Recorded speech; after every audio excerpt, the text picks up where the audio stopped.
Assalamualaikum warahmatullahi wabarakatuh. Halo, apa kabar pemirsa dimanapun Anda berada. Senang sekali hari ini kita berjumpa dalam acara program peningkatan kompetensi guru PAUD episode mengasuh bidadari-bidadari kecil dan jagoan-jagoan kecil. Dan untuk membahas hal tersebut di studio telah hadir narasumber kita. Yang pertama ada Ibu Dr. Rahma Hasibuan, dosen PG PAUD UNESAS. Apa kabar Ibu? Alhamdulillah baik. Alhamdulillah baik. Sehat ya hari ini? Ya, alhamdulillah sehat. Iya. Semoga selamanya selalu sehat. Amin. Dan selanjutnya di sebelahnya ada Ibu Lulu Irawati, pengasuh TPA Cahaya Tazkiyah Sukolilo Surabaya. Apa kabar Bu Lulu? Alhamdulillah. Alhamdulillah. Bagaimana putra-putri di sana di TPA? Ceria semua. Ceria semua. Iya. Baiklah pemirsa, kita akan segera ngobrol tentang bagaimana cara mengasuh bidadari dan jagoan-jagoan kecil kita bersama dua narasumber ini. Baiklah, Bu Rahma, yang pertama saya akan bertanya dulu. Bu Rahma, apa sih yang harus diketahui tentang anak usia 0 sampai 4 tahun secara umum? Ya, begini Mbak ya, sebelum kita berbicara lebih dalam tentang anak usia dini, perlu kita ketahui dulu siapa sih sebenarnya yang disebut anak usia dini. Iya. Terus terang kalau kita tidak menjelaskan di awal, itu banyak persepsi yang salah. Persepsi seperti apa itu? Persepsi yang salah itu bahwa anak usia dini itu karakteristiknya berbeda dengan anak-anak yang usia sekolah. Usia sekolah dasar katakanlah. Sehingga khususnya para pendidik PAUD harus paham dulu sebenarnya siapa sih anak usia dini itu. Nah, kalau kita melihat pada Undang-Undang Sidiknas ya, bahwa anak usia dini itu adalah anak yang usia 0 sampai 6 tahun.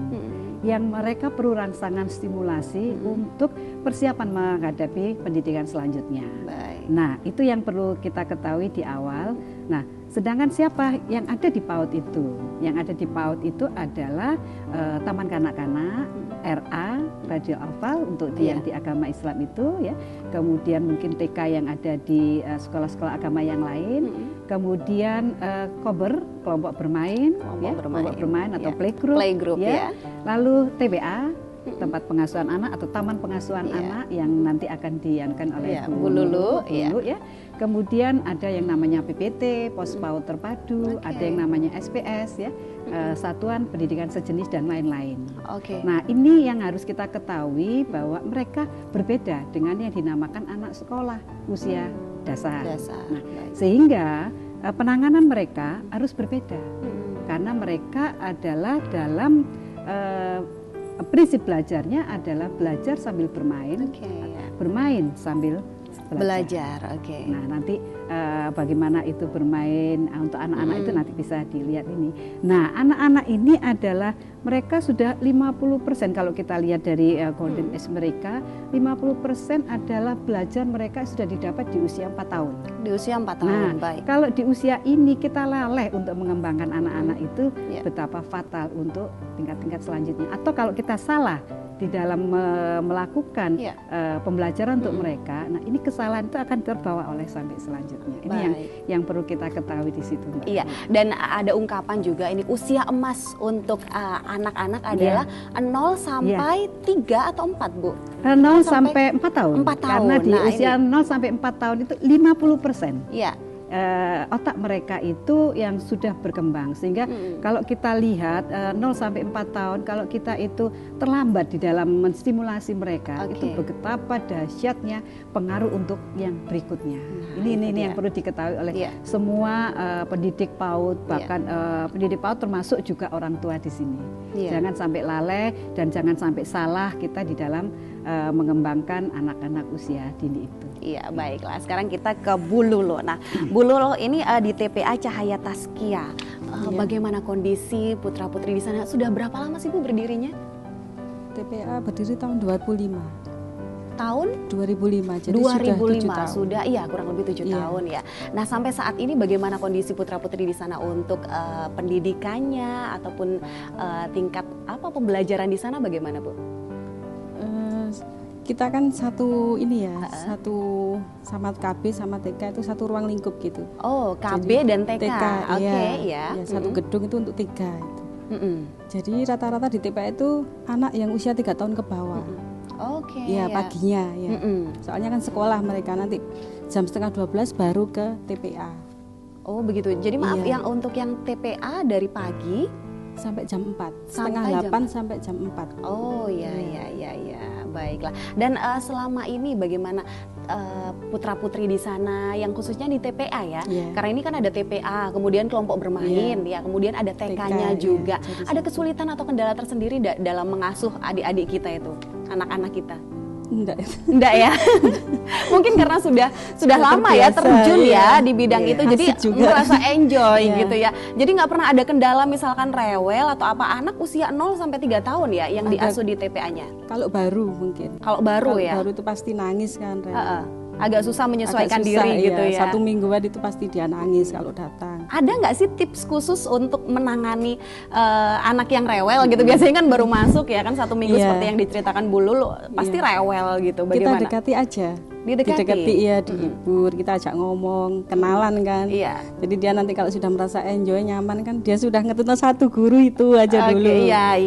Nanti kalau sudah lama sudah mulai. Akhirnya bisa bersosialisasi Iya, dengan yang sama lain, yang lain, ya. iya. Oke, baik. Sekarang kita kembali ke Bu Rahma. Nah, Bu Rahma, kecenderungan, nah seperti yang diceritakan Iya. Bu Lulu tadi ya, anak usia 0 sampai 3 tahun untuk yang TPA. Iya. Tapi di sini kan banyak ya Bu ya, untuk anak usia dini itu ada TPA, kemudian ada kelompok Iya. bermain seperti yang Iya, Ibu betul. utarakan tadi.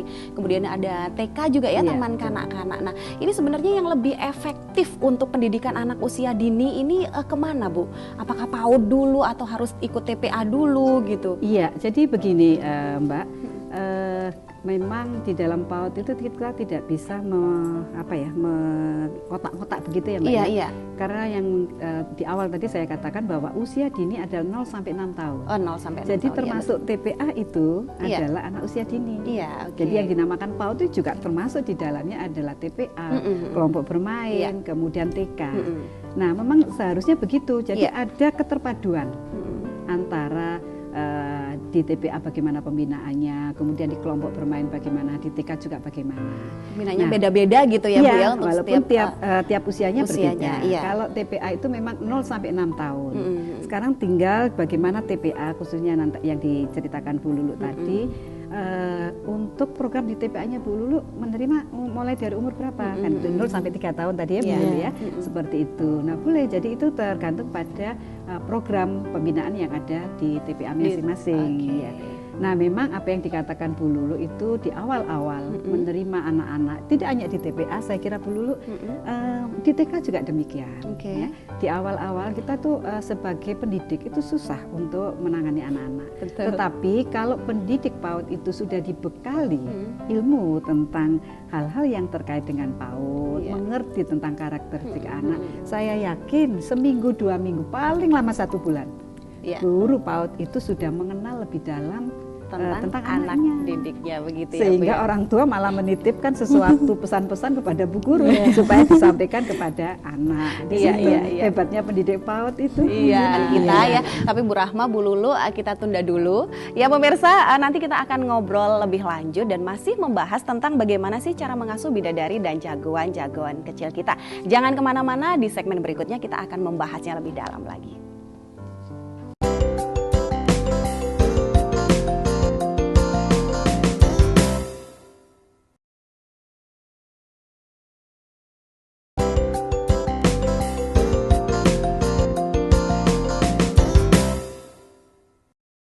Ya pemirsa, kembali lagi kita membahas tentang bagaimana cara mengasuh bidadari dan jagoan kecil kita bersama Bu Rahma dan juga Bu Lulu.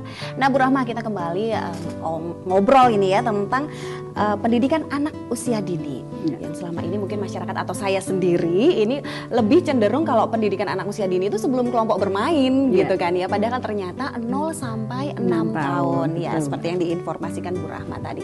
Nah Bu Rahma, kalau untuk ini ya, yang seperti tadi sempat saya singgung sedikit di segmen sebelumnya, untuk pendidikan PAUD yang ada di RW-RW, Iya. menurut Bu Rahma sendiri apakah itu efektif untuk pendidikan anak-anak kita?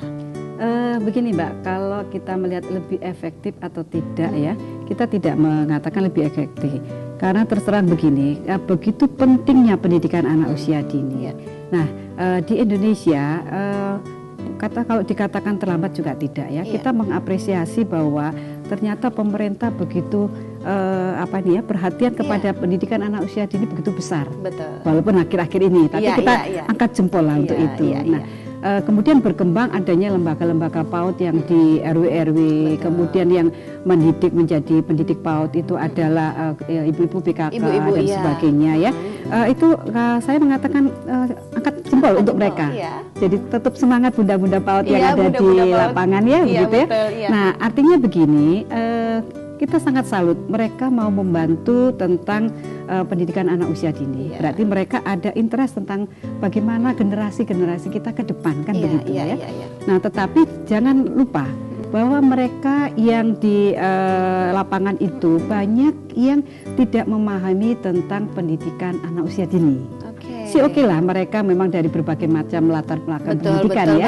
Tetapi jangan lupa bahwa pejabat-pejabat terkait, lembaga-lembaga terkait, mohon mereka juga dilatih. Dilatih tentang hal-hal yang terkait dengan kepautan. Agar mereka tidak salah di dalam memberikan pembinaan untuk mereka. Mereka itu belum belajar loh ya. Mereka itu hanya prinsip pendidikan yang pembinaan yang harus dilakukan di pendidikan anak usia dini itu adalah belajar sambil bermain, bermain selaya belajar. Artinya di permainan itu adalah bermain yang bermakna untuk persiapan dia untuk pendidikan selanjutnya. Jadi tidak selama ini kan banyak di lapangan yang dicekoi sesuatu yang belum masanya. Ini yang perlu perhatian bagi lembaga-lembaga atau yang berwenang ya untuk membina. Nah, tapi fenomena seperti ini kadang-kadang orang tua lebih bangga begitu ya, menyekolahkan anaknya sebelum usianya begitu. Kalau misalkan padahal pemerintah sudah sekarang mencanangkan untuk anak SD usia 7 tahun. Tapi kadang-kadang orang tua bangga gitu, anak saya sudah 6 tahun sudah bisa masuk SD, bahkan ada yang 5 tahun lewat belum 6 tahun. Nah, seperti apa ini Bu Rahma? Kalau menurut saya begini, saya juga perlu pesankan kepada orang tua, tolong pahami bagaimana karakteristik anak-anak usia dini ini. Jangan sampai kita terlambat atau jangan sampai kita salah. Karena nanti yang rugi ya Bapak Ibu sendiri, orang tua sendiri gitu ya. Nah, kalau mereka sudah sampai pada kematangannya silakan. Ya, tetapi kalau ada pemaksaan itu sangat berbahaya sekali. Di dalam penelitian sudah banyak dilakukan bahwa kalau dia belum matang pada saatnya dipaksakan, akibatnya nanti akan keluar dari mulut anak, "Ibu, saya capek sekolah." Karena suruh nulis terus, belajar terus, capek saya. Bahkan anak sekarang capek deh. Ya, inilah yang perlu. Kalau sudah itu keluar dari mulut anak-anak kita, orang tua perlu waspada. Mereka nanti akan tidak mau melakukan apapun yang terkait dengan namanya belajar. Nah, yang rugi siapa? Ini Bu yang rugi kan juga orang tua. Jadi kalau menurut saya, pesan saya kepada orang tua, marilah kita bantu guru-guru PAUD itu. Jangan memaksakan kehendak. Yang sekolah itu adalah anak-anak. Maka pendidik PAUD itu juga memberikan pembelajarannya sesuai dengan karakteristik anak, sesuai dengan kebutuhan dan minat anak, bukan kebutuhan orang tua. Inilah yang patut untuk digarisbawahi. Ya. Jadi belajar menurut kebutuhan anak dan minat anak, bukan kebutuhan orang tua yang pengen anaknya menonjol di usia yang masih belum waktunya. Nah, itu baiklah. Nah, kalau Bu Lulu ini metode pembelajaran sendiri di TPA apa tadi Bu? Cahaya. Bagaimana Ibu metode pembelajarannya? Kita sesuaikan usianya ya. Rata-rata kan di bawah 3 tahun. Jadi untuk yang 1 tahun sampai 3 tahun itu tadi kita ajari yang meremas. Meremas gitu ya. Kertas, menyobeki kertas. Usia 1 sampai 3 tahun. Terus kemudian untuk usia selanjutnya apa, Bu? Seperti apa metode pembelajarannya? Untuk 3 tahun ke atas kan nanti pagi-pagi sudah ke KB, kelompok bermain. Betul. Jadi tinggal istirahatnya aja kan di TPA itu. Tinggal istirahatnya. Jadi kita fokusnya yang 3 tahun ke bawah tadi. Lebih intensif maksudnya berkumpulnya ya dengan apa kalau manggil ustazah atau apa Bunda? Ibu. Ibu. Ibu biar lebih akrab seperti orang tua sendiri. Seperti orang tua sendiri. Nah, Bu Rahma, kalau metode pembelajaran seperti yang Bu Lulu katakan tadi bagaimana? Apakah sudah tepat Ibu? Yang patut kita ketahui setiap anak itu membawa karakteristiknya sendiri-sendiri. Itu yang dinamakan bahwa anak itu unik. Iya. Nah, sehingga kalau dikatakan Bu Lulu itu memang benar bahwa anak usia 0 sampai 1 tahun akan berbeda penanganannya 1 sampai 3 tahun. Iya. Begitu juga 3 sampai 4 tahun, 5 sampai 6 tahun juga akan berbeda. Memang kita sebagai pendidik PAUD kita harus benar-benar paham karakteristik anak. Ini yang harus kita pahamkan kepada pendidik PAUD supaya mereka tadi itu yang saya katakan tidak salah dalam penanganan. Baik, ini lebih garis besarnya adalah pemahaman terhadap karakteristik si anak ya Bu ya untuk anak usia dini ini. Oke, Bu Lulu, kesulitan kendala apa sih yang paling apa ya, biasanya bikin gregetan gitu kalau apa ya ngopeni anak kecil-kecil itu kan kadang-kadang aduh ini bandel banget sih gitu. Apa Bu Lulu? Enggak bisa juga diceritakan nggak? Pernah nggak sih mengalami seperti itu? Ya mungkin itu untuk usia yang sudah KB gitu ya, kadang naik-naik, tingkahnya nggak karu-karuan lari-lari, gitu ya? iya, nenggori adiknya gitu, jadi adiknya jangan jalan, latihan jalan, lari, kena gitu, mainan dibongkari semua, nanti dibiarin, ayo beres-beres gitu, kadang lari. Iya, tapi pendekatan yang dilakukan bagaimana? Ya dikasih contoh, kalau sama anak kan kita mencontohkan, betul. Terus mengingatkan, diajak, terus dikasih contoh. Sama ibu, yuk kita beres-beres.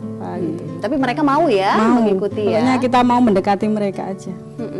Jadi pendekatan dan juga itu tadi ya pemahaman karakteristik anak yang seperti Bu Rahma. Monggo Bu Rahma menambahkan. Jadi kalau untuk metode penanganannya bahwa perlu kita ketahui bahwa guru PAUD itu adalah pemodelan ya Bu ya. Pemodelan artinya begini, kalau di awal-awal si pendidik PAUD itu sudah memberikan rambu-rambu aturan yang boleh dan tidak, itu kita selanjutnya akan mudah. Memang untuk anak-anak, mana sih ada anak yang diam tenang, kan nggak ada. Betul, apalagi anak namanya anak hiperaktif. Namanya anak. Jadi kalau anak itu diam, dia bukan namanya anak, orang dewasa. Dia bisa duduk tenang seperti kita. Tapi kalau anak-anak tidak, Bu. Jadi mereka seperti itu, sehingga kalau ada pendidik PAUD yang sampai berkeluh kesah, aduh anak kok begini tingkahnya, iya jangan jadi pendidik PAUD. Tapi kadang-kadang tidak bisa dipungkiri. Mbak, menjadi pendidik PAUD itu tidak gampang. Yang selama ini kadang-kadang tidak dimengerti oleh orang-orang yang lain. Betul. Bahwa mereka harus ikhlas, kemudian harus bisa bermain bersama atau menjadikan dirinya menjadi anak-anak supaya kita bisa menyatu dengan anak-anak. Dan kita harus sabar dengan mereka. Betul. Kalau tidak gitu kita tidak bisa mendekati pada anak-anak. Itu keluh kesah barangkali begitu ya. Jadi ini yang harus dipahami oleh pendidik PAUD. Kalau itu sudah tidak dimiliki oleh pendidik PAUD, ya susah untuk menjadi pendidik PAUD. Tampaknya kalau Bu Lulu ini sudah memahami betul begitu ya. Jadi beliau tidak merasa kesulitan begitu ya Bu Rahma ya. Memang di awal-awal barangkali tapi setelah berjalan satu bulan lah paling lama. Saya kira sudah menjadi pendidik PAUD yang luar biasa. Tambah asyik ini ya Bu obrolan kita. Nanti di segmen berikutnya nih pemirsa, kita akan membahas tentang mainan atau permainan apa sih yang cocok untuk anak usia dini. Jadi Anda jangan kemana-mana, kita akan kembali.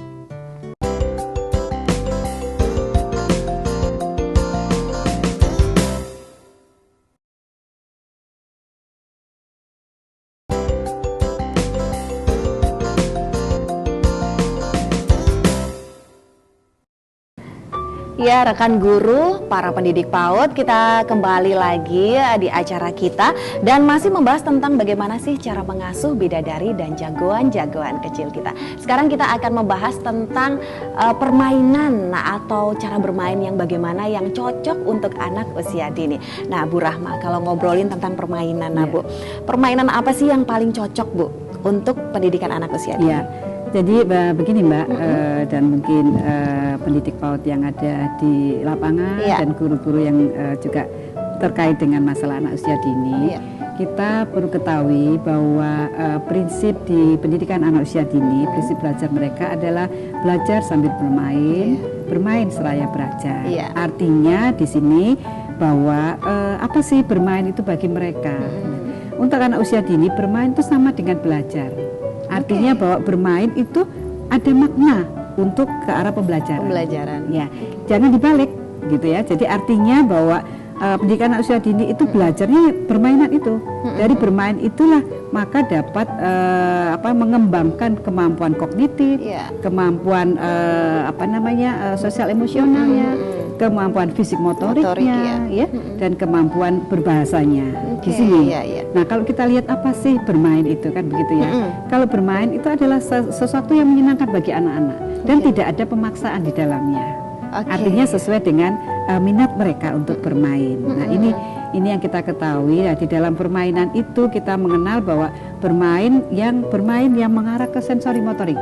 Nanti mungkin akan dianukan oleh Bu Lulu ya. Jadi sensori motorik itu usia berapa sampai berapa begitu, dan bagaimana permainannya. Kemudian bermain peran. Kemudian yang ketiga adalah bermain untuk pembangunan. Nah, ini yang perlu diketahui oleh pendidik ya, agar kita bahwa dari bermain itulah mereka bisa mengembangkan semua potensi yang mereka miliki dengan kesenangan oleh anak-anak. Sekaligus bermain, sekaligus belajar gitu tadi ya. Karena jadi, dengan bermain mereka belajar. Jadi gitu bermain ya, yang bermanfaat, ada manfaatnya untuk anak-anak. Baik. Nah, kalau bicara tentang bermain yang bermanfaat, contohnya seperti apa? Ya, kan kita tadi saya katakan bahwa bermain itu salah satunya mengembangkan kognitif mereka, ya kan? Maka si Bunda PAUD harus dapat memilih dan memilah, begitu ya Mbak ya? Memilih dan memilah permainan-permainan apa yang bisa mengembangkan kognitif anak. Permainan-permainan apa yang bisa mengembangkan fisik motorik anak. Berbahasa dan yang lainnya. Jadi ini yang perlu dipahami oleh pendidik PAUD, bunda-bunda PAUD yang ada di lapangan. Baik, nah untuk Bu Lulu, bagaimana Bu Lulu contoh dari permainan untuk mengembangkan motorik anak, terus kemudian mengembangkan kognitif anak, sensorik motoriknya, bagaimana Bu Lulu? Itu juga tergantung sama usia ya Mbak. Tergantung usia. Nah ini kita golongkan sekarang usia yang di bawah 1 tahun. Nah, di bawah 1 tahun seperti apa? Kalau motorik halusnya mungkin dia meremas tadi, Terus untuk pertumbuhan gigitnya mungkin kita kasih gigitan plastik itu, tapi yang aman. Betul. Yang khusus kan ada khusus untuk baby gigitan. Terus kicik-kicik mungkin untuk merangsang indera pendengarannya, Terus warna-warna gitu digantung, jadi dia melihat gini. Nah, kalau untuk di atas 1 tahun ini? Di atas 1 tahun biasanya sukanya kuda-kudaan gitu. Lebih lebih aktif begitu ya. Selurutan itu suka 1 tahun sampai 2 tahun. Di atas 3 tahun sudah peran, main balok, boneka itu semua. Terus kemudian ke atasnya lagi kita menuju ke usia di atas 3 tahun ini ya. Ini sampai 6 tahun itu bermain peran seperti itu. Balok biasanya cewek sendiri, cowok sendiri sudah mulai mengelompokkan gitu. Cewek, sana cewek gitu. Apalagi anak cowok ya, ini cenderung kan permainan-permainan yang agak berbahaya. Seperti naik-naik ke atas. Biasanya di ATK atau KB atau TPA kan ada permainan yang naik-naik tangga majemuk yang banyak terus tinggi gitu. Selama ini bagaimana anak-anak yang ada di sana, Bu? Apakah juga seperti itu, aktif dan kemudian pernah terjadi sesuatu hal yang tidak diinginkan atau bagaimana cara mengingatkan mereka? Pernah juga, cuman kita selalu berusaha untuk mendampingi. Tetap mengingatkan, selalu mendampingi dan mengingatkan. Bagaimana Bu Rahma? Kalau menurut saya, semua permainan memang berbahaya karena anak-anak usia 0 sampai 6 tahun itu memang dalam penelitian di kesehatan pun mengatakan bahwa banyak hal-hal yang berbahaya di lingkungan anak. Dan yang terbanyak terkena pada anak-anak. Oleh sebab itu untuk pendidik PAUD pada waktu anak-anak istirahat, si pendidik PAUD tidak boleh asik sendiri. Itu di dalam kelas, misalnya Mbak Lulu ya. Nah, seperti itu tidak bisa, harus mendampingi. Jadi apa yang dikatakan Bu Lulu tadi benar, mendampingi. Pada saat bermain. Pada saat bermain ya. Terus terang kalau dia naik tangga majemuk, memang kita di TK tidak ada kata-kata jangan gitu, tidak ada. Tapi kita harus dihindari ya Bu ya, harus menghindari kata-kata itu. Nanti anak menjadi minder, anak menjadi takut melakukan segala sesuatu aktivitasnya. Ini yang kita harus tidak melaksanakan seperti itu ya. Sehingga pada waktu anak bermain tangga majemuk, selurutan, jungkat-jungkit. Nah, ini si Bunda harus mendampingi. Karena khawatirnya apa? Misalnya dia akan jungkat-jungkit, di sana ada anak yang lain lagi lari. Nah, nanti mungkin ketendang untuk ininya. Hal-hal itu yang perlu dipahami oleh Bunda PAUD. Sehingga anak jauh dari hal-hal yang berbahaya. Dan memang sifat anak itu berlari. Iya, nggak bisa diam gitu ya. Jalannya itu sudah ya seperti itu, apalagi untuk anak laki-laki. Untuk anak laki-laki. Bagus untuk fisik motorik mereka itu bagus. Iya, baik. Dan kalau kita berbicara tentang permainan-permainan itu tadi, zaman sekarang Bu, anak sudah dihadapkan dengan berbagai macam gadget ya. Ya. Yang tablet lah, yang apalah, mereka rata-rata anak-anak kita kecil-kecil sudah mengenal BlackBerry dan sebagainya begitu ya, anak usia dini sudah. Kemudian main PS juga. Bagaimana menurut Bu Rahma yang seperti ini? Kalau untuk saya memang perlu dikenalkan karena mau tidak mau mereka nanti adalah generasi penerus. Yang mungkin di depan kita akan ada kecanggihan-kecanggihan lagi yang lebih luar biasa mungkin gitu ya. Sehingga anak-anak perlu dikenalkan, tetapi dikenalkan dalam tanda petik ya, tidak dilepas. Artinya orang tua, pendidik tetap mendampingi juga. Kapan saat-saat anak boleh bermain itu? Kapan mereka tidak boleh bermain itu? Karena terus terang di dalam kecanggihan itu ada hal-hal yang juga sangat negatif. Iya, betul. Anak memang belum tahu, tapi mereka itu namanya anak kan ingin tahunya begitu tinggi. Betul. Karakteristik anak salah satunya tidak bisa kita lupakan, ingin tahunya sangat tinggi. Betul sekali. Jadi pendampingan itu perlulah. Iya. Ya, jangan dilarang. Ini tidak boleh, tidak. Jangan dilarang ya. Tidak. Harus tetap dikenalkan. Dikenalkan karena nanti mungkin dia akan menghadapi hal-hal yang lebih canggih di luar sana. Lebih baik kita di dalam dan lingkungan sekolah PAUD ya, itu mengenalkan kepada anak-anak itu. Sehingga di PAUD pun kan juga ada pengenalan komputer. Iya betul. Iya. Baiklah. Aduh, menarik sekali. Masih banyak sebetulnya ingin saya tanyakan ini ya tentang pendidikan anak usia dini dan juga permainan-permainan yang cocok. Tapi waktu kita sudah nggak cukup lagi ya Bu ya. Tapi nanti lain kali kita akan ngobrol lagi dengan episode yang berbeda. Betul. Terima kasih Bu Rahma, terima kasih Bu Lulu sudah hadir ya di studio kami. Ya, amin. Para guru dan pendidik PAUD dimanapun Anda berada, untuk episode kali ini tentang bagaimana cara mendidik bidadari dan juga jagoan kecil kita, saya memberikan sedikit kesimpulan, yaitu dalam mendidik anak usia dini, kita harus betul-betul mengerti dan mendalami karakteristik si anak. Anak dididik sesuai dengan kebutuhan anak, bukan kebutuhan orang tua. Dan juga pada saat bermain kita memberikan fasilitas kepada anak, kita memberikan kebebasan anak ingin bermain apa saja. Tetapi yang lebih penting adalah orang tua tetap harus waspada dan selalu menjaga anak-anak kita. Baik guru dan para pendidik PAUD, saya Rina Valevi undur diri. Wassalamualaikum warahmatullahi wabarakatuh. Sampai jumpa.